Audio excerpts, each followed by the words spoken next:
Sebelumnya, Assalamualaikum warahmatullahi wabarakatuh. Perkenalkan, nama saya Olivia Rizky Febriani. Saya dari Universitas Ahmad Dahlan.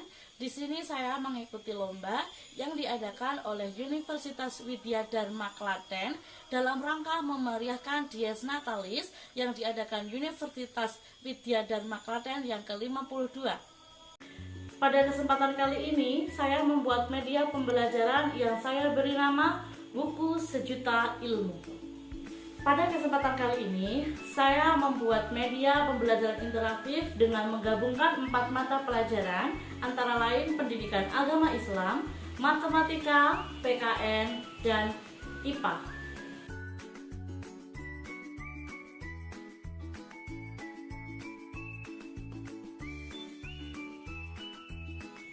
Mata pelajaran yang pertama yaitu mata pelajaran ilmu pengetahuan alam. Nah, dalam media pembelajaran ini saya membuat gasing pintar untuk membantu siswa dalam memahami materi. Nah, gasing pintar ini terdapat jarum, kemudian juga ada amplop-amplop yang dari angka 1 hingga angka 8. Lalu langkah kerjanya peserta didik itu seperti ini. Kita ulangi lagi. Iya. Panah ini atau jarum ini menunjukkan ke angka 5. Langkah selanjutnya, peserta didik mengambil contoh soal yang ada di amplop tersebut. Mari kita buka. Ya, terdapat soal. Apa itu sumber daya alam dapat diperbaharui? Nah, kemudian peserta didik menjawab pertanyaan ini. Apabila peserta didik tidak dapat menjawab pertanyaan yang terdapat dalam amplop, maka peserta didik diperkenankan kembali untuk memutar jarum ini menuju amplop lagi sehingga peserta didik bisa menjawab soal-soal yang lain. Seperti itu langkah kerja dari gasing pintar ini. Selanjutnya, mata pelajaran matematika. Di sini saya membuat media pembelajaran untuk matematika seperti ini, yaitu bangun ruang dan juga bangun datar. Seperti contoh, di sini saya sudah menuliskan bentuk dari benda ini yaitu kerucut. Maka peserta didik langkah selanjutnya yaitu menentukan apakah bangun-bangun ini yang terdapat dalam media pembelajaran ini, sehingga dengan bantuan bentuk-bentuk dari bangun datar dan bangun ruang ini bisa membantu peserta didik untuk memahami materi yang disampaikan oleh guru. Selanjutnya, untuk mata pelajaran matematika, saya juga membuat media pembelajaran bilangan pintar seperti ini. Nah, dalam bilangan pintar ini terdapat dari angka 1 dan juga angka 2, 3, 4 hingga angka 6. Dalam bilangan pintar ini terdapat soal yang ada di amplop pink ini. Selanjutnya terdapat 2 panah yang mengarahkan ke kanan dan ke kiri. Seperti contoh, kita buka soal yang ada di nomor 1. Nah, langkah pertama, peserta didik mengarahkan tanda panah ini menuju angka 1. Seperti ini. Kemudian peserta didik membuka soal yang terdapat di angka 1, yaitu 2 dikali 3. 2 dikali 3 itu hasilnya 6. Maka panah yang di sebelah kiri ini diarahkan ke angka 6. Seperti ini. Sehingga peserta didik bisa menjawab soal dari guru dan bisa memahami materi tentang penjumlahan, perkalian dengan bantuan bilangan pintar ini. Selanjutnya, untuk mata pelajaran matematika, saya juga membuat media pembelajaran ular tangga matematika, di mana dalam ular tangga matematika ini terdapat angka-angka yang nantinya bisa menambah wawasan serta pengetahuan peserta didik. Langkah kerjanya, langkah pertama kali peserta didik mengacak dadu yang disediakan oleh guru, seperti ini.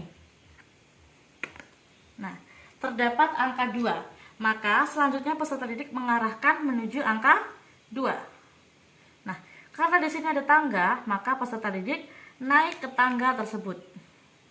Nah, dadu milik peserta didik berada di baris 2, maka langkah selanjutnya peserta didik mengambil soal yang terdapat di baris 2.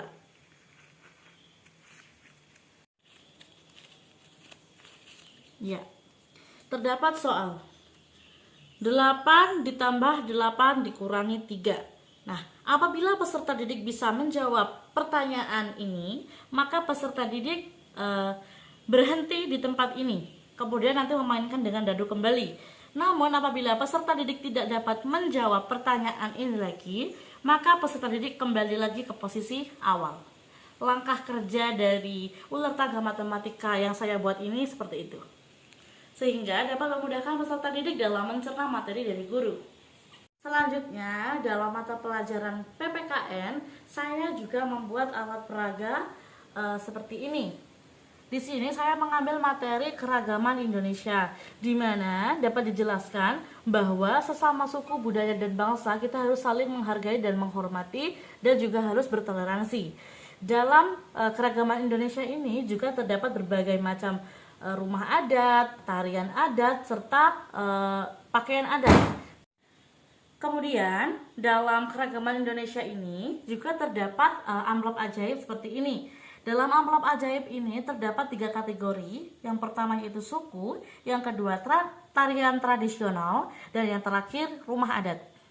Adapun teknis dari penggunaan amplop ajaib ini, peserta didik membuka amplop ajaib yang terdapat dalam amplop tersebut. Dalam amplop ini terdapat gambar-gambar. Seperti contoh, saya mengambil gambar di rumah adat. Iya, terdapat rumah adat Honai. Kemudian peserta didik menentukan dari mana asal rumah adat Honai ini. Selanjutnya juga terdapat rumah adat Joglo. Peserta didik diharapkan mampu menjelaskan dan menyebutkan dari mana asal dari rumah Joglo ini. Dengan begitu, peserta didik lebih mudah memahami keragaman sosial, budaya, adat istiadat yang ada di Indonesia ini dengan bantuan alat peraga tersebut. Dalam mata pelajaran PPKN, saya juga membuat media pembelajaran yang saya beri nama Monopoli Ajaib. Di mana dalam Monopoli Ajaib ini saya mengintegrasikan berbagai macam rumah adat serta tarian adat yang ada di Indonesia. Selanjutnya juga terdapat tanda tanya dan tanda pentung. Di mana apabila siswa berhenti di tanda tanya dan tanda pentung, maka siswa diharuskan dan diwajibkan untuk mengambil soal yang terdapat dalam amplop ini. Lanjut saja, kita langsung mencoba. Yang pertama kocok jadul. Ya, angka 1. Maka peserta didik diharapkan untuk melangkah 1 langkah. Selanjutnya, peserta didik mengocok lagi angka 6. 1, 2, 3, 4, 5, 6. Karena mendapat 6, maka diulangi lagi. 2. 1, 2. Peserta didik berhenti. Namun apabila peserta didik berhenti di tanda tanya, maka peserta didik diwajibkan untuk mengambil soal yang terdapat di tanda tanya dan menjawab soal yang terdapat di dalam amplop tersebut. Seperti contoh, sebutkan 5 rumah adat di Indonesia. Apabila peserta didik bisa menjawab, maka peserta didik nanti diperkenankan untuk mengocok dadu kembali dan bisa melanjutkan perjalanan. Namun apabila peserta didik tidak bisa menjawab soal, maka peserta didik diberikan kesempatan untuk mengambil soal lain yang terdapat dalam amplop ini. Dan yang terakhir, yaitu untuk mata pelajaran pendidikan agama Islam, saya membuat media pembelajaran kertas lipat. Di mana di dalam kertas lipat ini terdapat berbagai materi terkait rukun iman, rukun Islam, tata cara wudhu, nama malaikat, nama nabi, macam-macam najis, dan lain sebagainya. Adapun teknis kerjanya, peserta didik membuka kertas lipat yang terdapat dalam media pembelajaran ini. Kemudian di dalam media pembelajaran tersebut terdapat materi. Seperti contoh, materi terkait rukun Islam.